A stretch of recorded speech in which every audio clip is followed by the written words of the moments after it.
Hello YouTube. Let's talk about a very interesting and somewhat fascinating subject. The astrologers and psychics around the Kremlin and Russian government. You see, in the Russian history, astrologers played a role. For example, Russian czars had court astrologers. One of them served Tsar Basil II. He was named Simeon Polotsky. He was an astrologer who was present at the birth of Tsar Peter the Great, the emperor later. And the emperor himself had an occultist among his entourage. Now, the last Tsar of Russia and his wife favored Grigory Rasputin. And Stalin's Russia did not really know astrology. And the psychics were largely unknown, existing underground, except for one whom I'll dedicate a special video to, because his powers were great and he was a very distinguished and very mysterious person.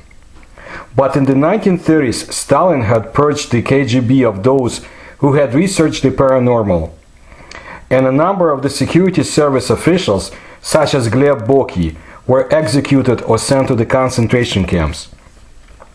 Now, the situation changed when Khrushchev assumed power. Reportedly, he actually employed extrasensei, or psychics in Russian, as his guards. Under Brezhnev, Soviet population occasionally read about telepathy, astrology, ancient astronauts, and UFOs in the newspapers. Mostly in the samizdat, or the underground publications that were circulated, but in small numbers. Of course, there were underground groups of astrologers, but very quiet and very few people knew about them. The KGB was not sleeping. The parapsychologists and healers, such as Juna Davitashvili, treated the aging Soviet leaders.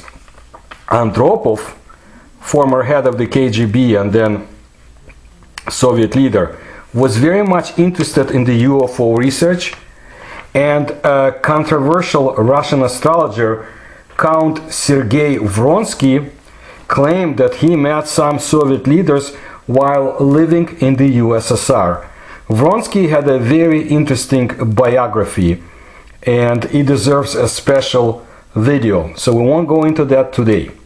But apparently he claimed to be a Soviet secret agent in Nazi Germany who was prone to many secrets. Now, when the Afghan war was in full swing, psychics were quite in demand. The KGB had a scientific research institute called Prognosis, where scientists had worked on projects to protect the state's secrecy and research of human psychic abilities. And after the Soviet Union disintegrated and Yeltsin assumed power, there were no more any barriers to the study of esoteric matters. The occult, astrology, and the paranormal research were no longer taboo subjects. And we need to talk about Russia's Merlin. He was one of the most mysterious psychic personalities connected with Moscow's Kremlin. And he was the former KGB general Georgy Rogozin, who passed away in 2014. He graduated the counterintelligence school of the higher intelligence school of the KGB, and later he completed postgraduate studies there. He also served in the Pacific Navy as an intelligence officer, which is very interesting to me because of the USO phenomena and the Pacific Navy. In 1978 to 1980, Rogozin was a senior scientist of the Operational Analytics Service of the 3rd Chief Directorate of the KGB, and later he became Deputy Chief of the Prognos Institute. Thereafter, his career in the KGB rapidly went up. He was engaged in scientific and analytical work, as well as research of the occult scientists. According to Russian magazine Sobesednik, it was approximately in 1978 that Rogozin began working in the Operational Analytics Service of the KGB USSR 3rd Directorate. That's military counterintelligence. officially designated as a military counterintelligence organization, the third chief directorate performed tasks that extended far beyond counterintelligence to encompass extensive political surveillance of the armed forces and other military security duties. They wanted to make sure the army was in control or under control. Alexander Korzhakov, a retired lieutenant general of the KGB, was once Boris Yeltsin's confidant and his closest advisor. For 11 years, he had loyally served the communist reformist leader, turned first president of Russia. In 1992, Rogozin became his deputy, and thus the second most important personality in President Yeltsin's security service. As the head of the Presidential Security Service, Korzhakov was often accused of interfering in government affairs.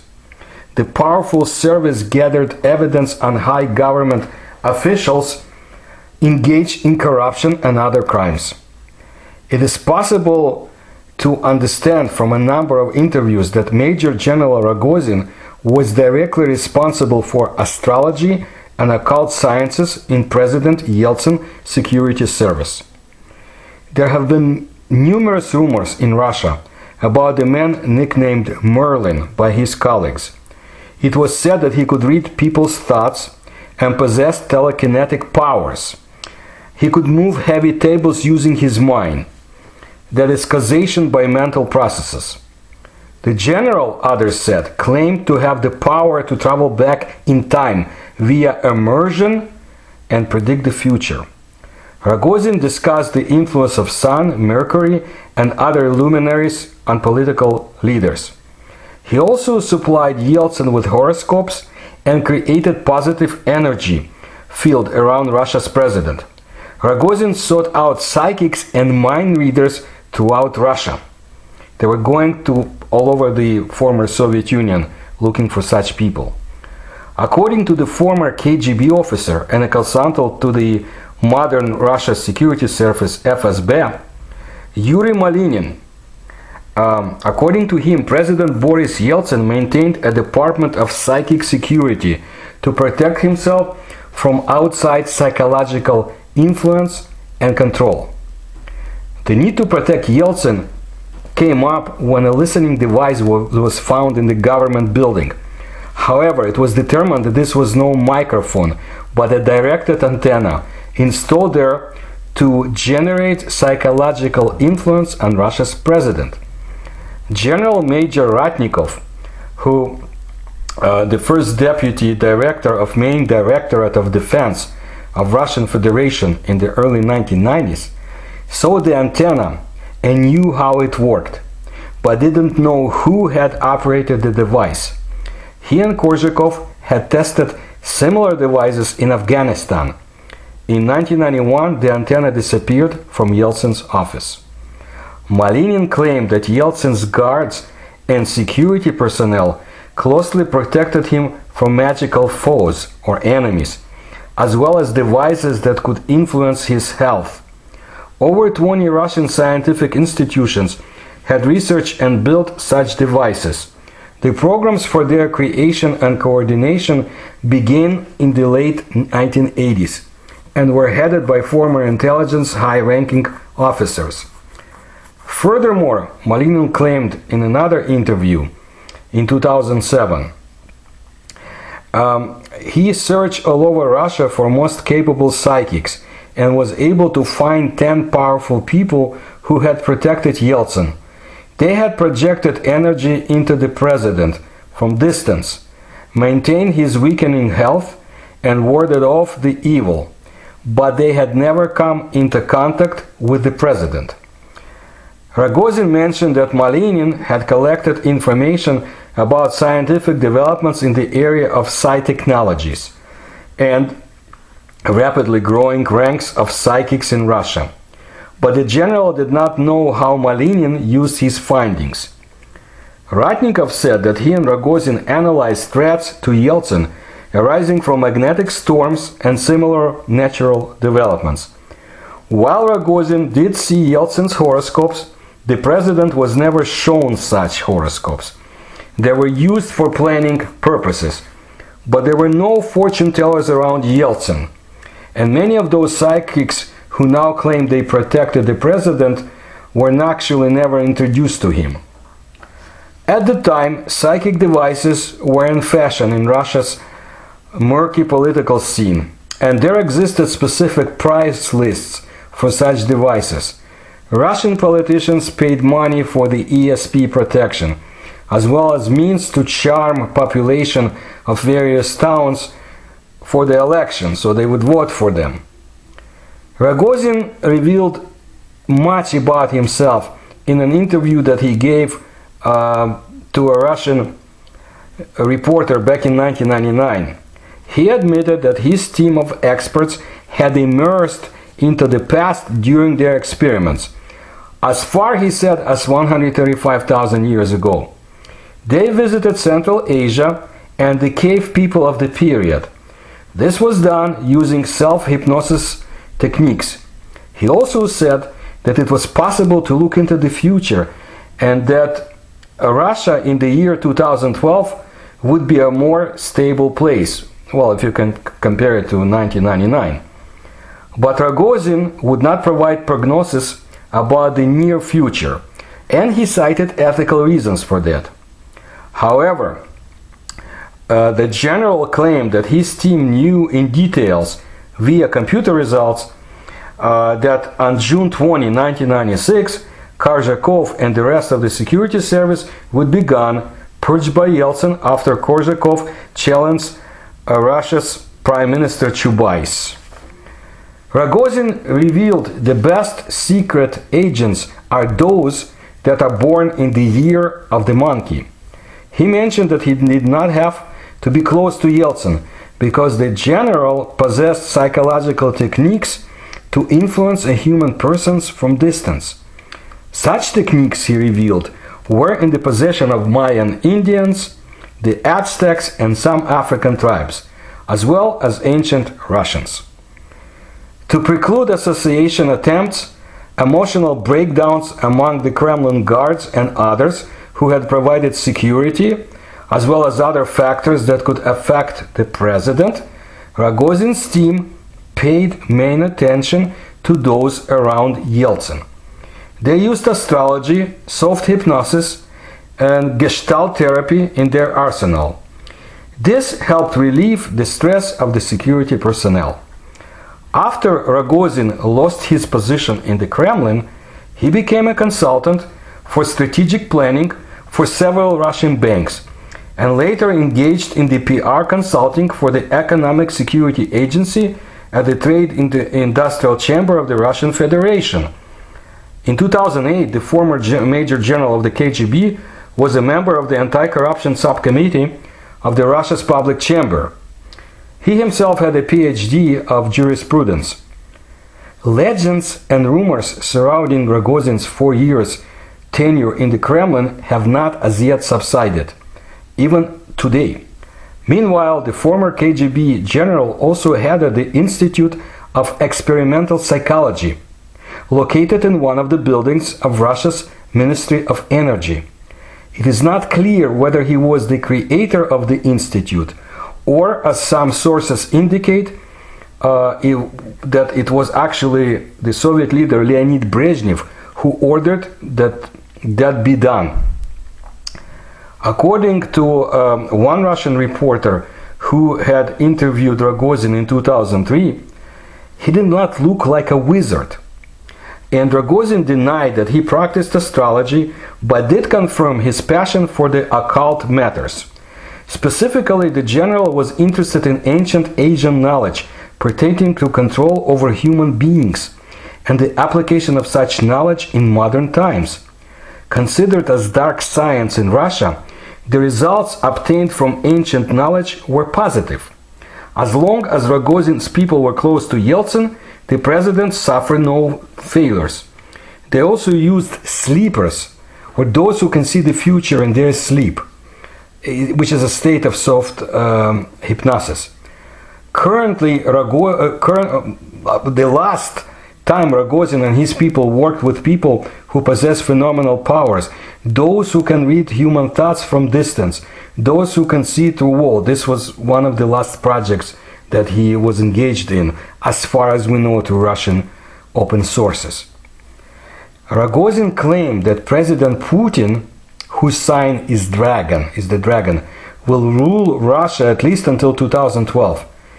And this did not come from a horoscope. They used other technologies in the institute. It is possible to see into the future, Rogozin believed. Nostradamus was able to see it, and apparently the former general claimed to be able to do so as well. Now we need to look at some of the Nazi archives to the extent possible.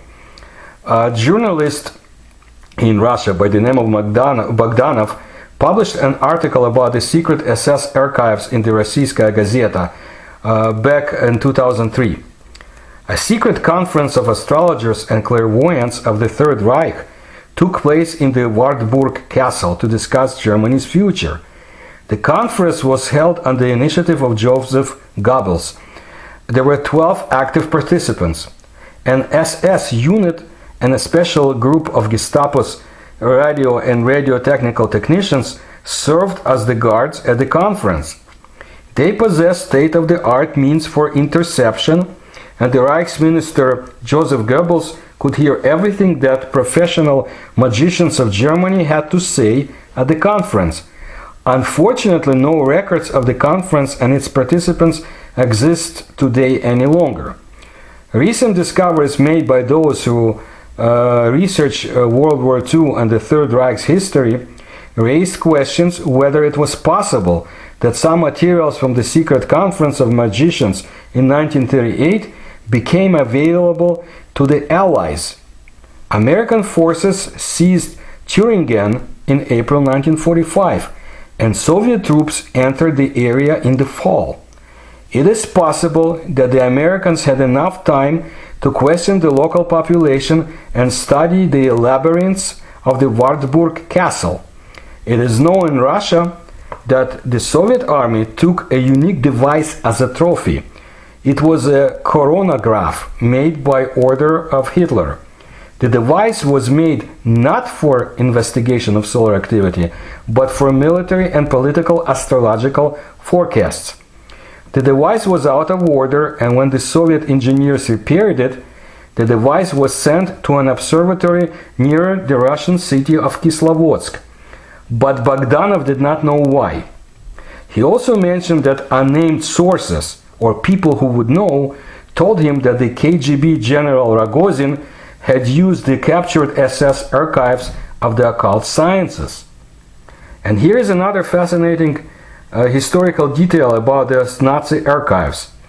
After Nazi Germany was crushed, the Soviet intelligence services had researched information they obtained from the files of the chief of the Nazi Abwehr military intelligence service, Admiral Wilhelm Canaris, who was a shrewd, brilliant spy master. He was executed after joining with other high-ranking German officers in a dangerous plot to eliminate Hitler. Wilhelm Canaris was an enigmatic personality and a serious researcher of the occult in the Nazi regime. But there is no confirmation that Rogozin had actually access to Abwehr's intelligence files. Rogozin had an opponent, a very adamant person, academician Eduard Pavlovich Krugliakov, who resided in Siberia and was the deputy director of the Butker Institute of Nuclear Physics and headed the Russian Academy Commission against pseudoscience and falsification of scientific studies. And he never minced the words.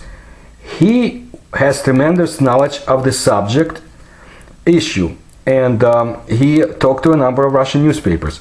He also knew about the KGB Prognoz Institute. In his interviews, he described Rogozin's team as charlatans. The KGB general had tremendous powers and brought the magicians into the Kremlin. Enormous governmental expenditure were used for such programs, political horoscopes, and so on. The academician did not know whether Rogozin actually believed them, but Yeltsin apparently did. He recalled the instance when in 1991 the Russian president visited Novosibirsk, a city in Siberia, where he was escorted to the thermonuclear plants in an institute. Yeltsin asked the scientists if energy can be obtained from rocks. When Kruglякov tried to explain that it was impossible, the president said that he was assured that actually it was possible. Kruglякov then said that Yeltsin was advised by charlatans, and the president was offended. Later, the academician learned that Yeltsin authorized expenditure of 120 million rubles to study the possibility of obtaining energy from rocks. But Kruglякov is equally critical of the programs in the United States, such as telepathy to maintain communications with submarines. He claimed that Rogozin had begun his research of the paranormal in the late 1980s, specifically the long-distance mind reading, and also that the KGB general had obsessive hobby, magic, occult, and astrology. But Rogozin admitted that he had never worked with Yeltsin directly. He was way below him in the hierarchy. He provided information to those who were close to the president. Rogozin's astrological interpretations were taken into account by his chief Korzhakov and by Yeltsin. The horoscopes were prepared for the president, as well as his guards, drivers, and others who surrounded him. Wild rumors helped the growth of Rogozin's standing in the Kremlin. In 1996, he became deputy head of the president's re-election campaign and was kept employed even after Korzhakov was fired. The day after the re-election campaign, Rogozin was thrown out too. His colleague in the re-election campaign was Colonel Pavel Sviridov, one of Russia's leading astrologers, fluent in several languages, Chinese included, and founder of School of the Scientific Astrology, a PR expert and jurist and consultant for various private and governmental agencies. He has been engaged in astrology for, I think, over 30 years, and under communist rule, he claims that he was an underground practitioner. Sviridov considered Rogozin to be a very powerful personality who loved authority. But he also considered Rogozin and the group that he represented to be amateurs in astrology. The horoscopes provided by them came from the pirated discs purchased on the street corners. Sviridov claims that Yeltsin was aware of that. Very interesting that some years ago the former KGB general Rogozin's speech was published, and the title was "Corruption as Threat to the Civilized Development of Civic Society." So perhaps he was using his alleged powers to fight a very tangible threat to the future of his country. When he died, he was described as a legend,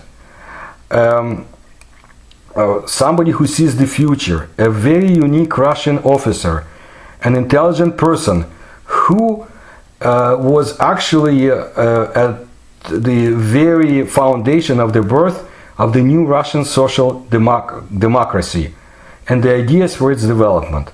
And he was proud of that. Now, what's going on in Kremlin today? And we can only work with the open sources. But according to them, magicians did not leave when Rogozin did. It was known that the first presidential term of Vladimir Putin employed a parapsychologist, GRU military intelligence Colonel Viktor Novikov. One of the people in the know in Russia, Sergei Kurginian at the time, characterized Novikov as a psychologist who was somewhat phased into the area of the occult. The director of the Institute of the Strategic Development and National Security, Igor Aleynik, would say directly that Novikov's group was connected with the wizards and magicians of the Rogozin people. After the GRU colonel Novikov, who had actually worked in the president's administration, according to the open sources, there was no other information about any psychics around the president, because Russia's President Putin does not care about astrologers, and they actually considered him to be a dark horse. And Yuri Malinin stated that President Putin is not defended against psychic contamination, and his staff doesn't include professional Psi guards, PSI guards, but that actually doesn't faze Putin whatsoever. And here we need to speak then about another very unique and interesting personality. As far as I know, he worked in the beginning of 2017 in the St. Petersburg State University of Information Technologies, Mechanics and Optics. And he was Alexander Buzinov. He was actually PhD of Technical Sciences and an assistant professor at the St. Petersburg Institute. A very curious personality. And his role was to play the astrologer for the Russian armed forces. In 2003, Russian academicians Alexandrov, Ginzburg, Krugliakov, whom I mentioned, and Fartov launched an attack in the form of a letter on the pages of the famous Izvestia newspaper. The target of their attack was pseudoscience, or rather its dominance in the Russian army. They were extremely upset by the fact that the cultural center of the armed forces of the Russian Federation housed an entity called Center of Scientific Astrology. This fact bothered them, and runs, claimed the academicians, contrary to common sense. Astrology has nothing to do with science, according to them, and from Cicero to our times, great thinkers have discredited astrology. As an example to prove their point, the academicians recalled the case of a high-ranking Russian military official who had predicted 5 or so years earlier that a thermonuclear war was going to start in the summer of 1999. Well, a certain captain of first rank by the name of Buzinov, well known to the Russian media, he was a military clairvoyant, has been known to frequent the Ministry of Defense and General Staff of the Russian Armed Forces. Buzinov is a fascinating personality in modern Russia. Maybe not as much today as he was, I would say, about 15 or so years ago. And we should not limit our introduction to him to the views of Russian academicians who completely reject astrology. In December of 1997, Russian naval captain Alexander Buzinov told a Moscow TV interviewer that he was employed as an astrologer for the military, examining planetary rhythms, how they affect the Earth's surface. Such rhythms, he claimed, led him to successfully predict 3 personnel firings the previous year, along with the terrorist acts in the Caucasus Mountains, a Siberian transport plane crash, and several of Boris Yeltsin's medical conditions.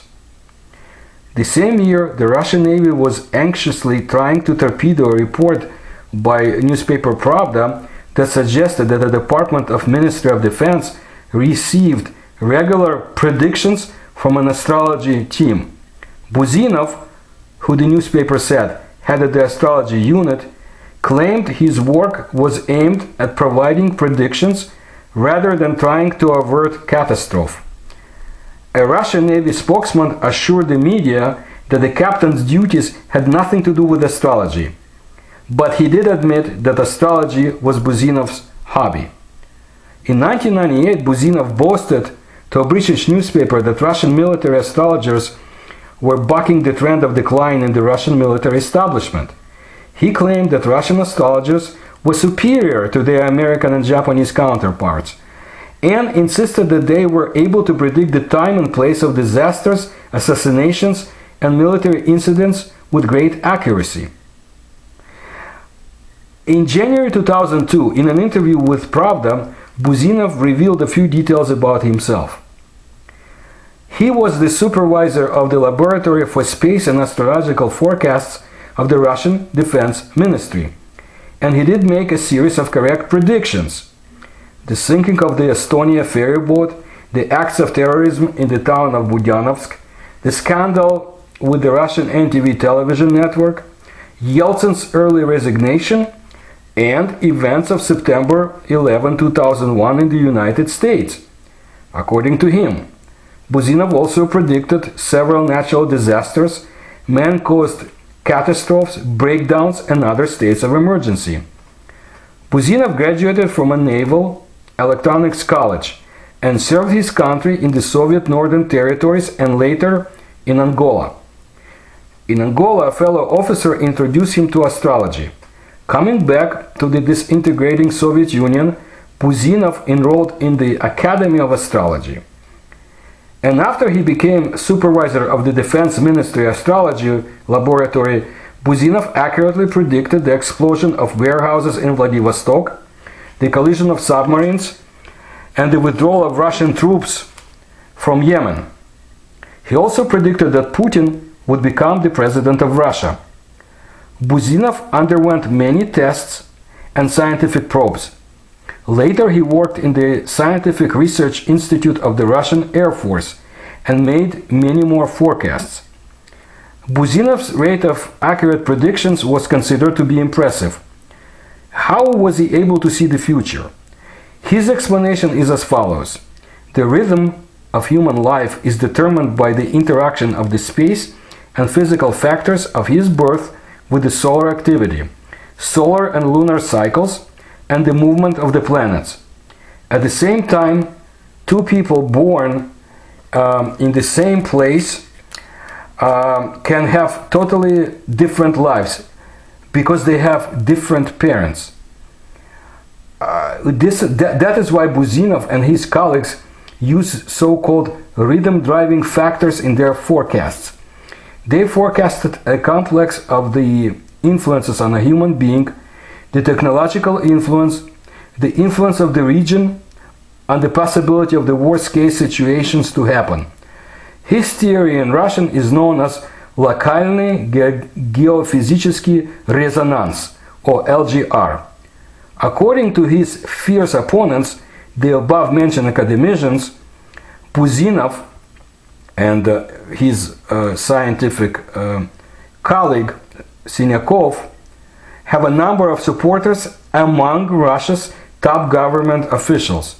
But to the academicians, the LGR is on par with astrology, that is, pseudoscience.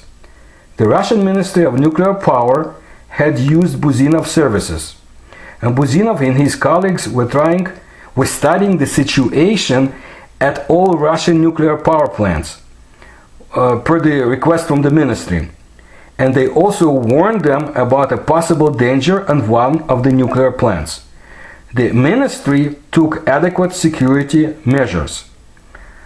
As for his predictions for the future of the world at the time of the interview, which was January 4, 2002, Buzynov said that the second half of the year 2003 and the year 2008 may be most difficult times in the future. Well, we know about the 2008 financial difficulties around the world. But the academicians listed a number of Buzynov's failed predictions, and they're upset that the captain has been called upon to help the prosecutor general solve criminal cases. They hasten to add that they, according to a source, that he failed with the criminal cases, but they never provide details. And here we need to start looking at the so-called unit 1003. Actually, as far as I know, it's called 10,003. That's what interested me in the letter published in Izvestia, following the information revealed by the academicians. They noticed a sad trend that the Russian law enforcement ministries have employed astrologers, sorcerers, and magical practitioners, psychics, and so-called scientists who have nothing to do with science. The Ministry of Defense of the Russian Federation is in the forefront of this trend. At the time, it still had the military unit 10,003. The science that blossomed in that military unit can only exist, they said, due to a regime of mindless secrecy, according to the academicians. Well, the news about the so-called Unit 10,003 is that, according to the open Russian sources, the General Staff of the Russia Federation had a number of psychics who approached it and very convincingly tried to guarantee work and help with the solution to many issues and problems. For example, to look for the planes and airplanes that disappear, to help preclude various emergency situations. They also offered medical help and so forth. And there was an analysis of all of their offers, very thorough analysis as far as it's known to the media. And as a result, it was General Mikhail Moiseyev, who was in the General Staff of the Russian Federation Armed Forces, that he authorized creation of the Unit 10,003. But according to the open Russian sources, that unit has been disbanded and gone. So, as we can see, modern Russian government, if they use the psychics, nobody knows about it. Most likely they do not.